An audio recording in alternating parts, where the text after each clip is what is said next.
In today's video, I'm going to teach you how to add products to Google Merchant Center in just 5 minutes. Whether you're a seasoned online store owner or just starting out, getting your products on Google Merchant Center is a key step in enhancing your visibility on Google Shopping and expanding your customer reach. Let's dive into the process. First, navigate to your internet browser and type in the URL business.google.com in Merchant Center.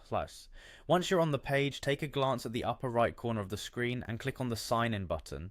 This action will direct you to the login page where you need to enter your credentials. Now, if you're not already logged into your Google account, go ahead and do that.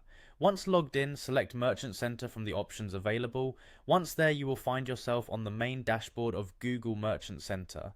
Next, cast your eyes over to the left side of the screen. You'll spot a menu. Look for the tab labeled Products and click on it. This is your gateway to managing the product listings in your Merchant Center. Upon doing so, you'll arrive at a page displaying all your existing products. To start adding a new product, locate the Add Products button near the top. It's generally positioned above the list of your current products. Clicking this button will open a drop-down menu.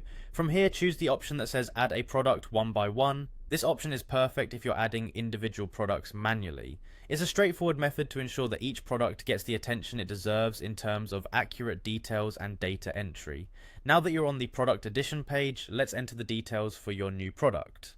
You'll want to be thorough here. Enter all the necessary information such as the product name, description, price, and any other pertinent details. Be sure to include precise and comprehensive information, as this helps your products appear more frequently in search results and enhances their discoverability on Google Shopping. Once all the information is entered correctly, take a moment to double check everything. Inaccurate or incomplete information might affect your product's visibility.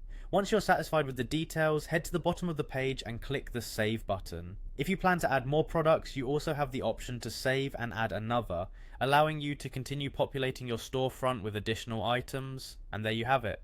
Adding products to Google Merchant Center is as easy as following these steps, which ensure that your products stand out in searches and reach more potential customers. Thank you for joining me today. Good luck with your product listings and happy selling.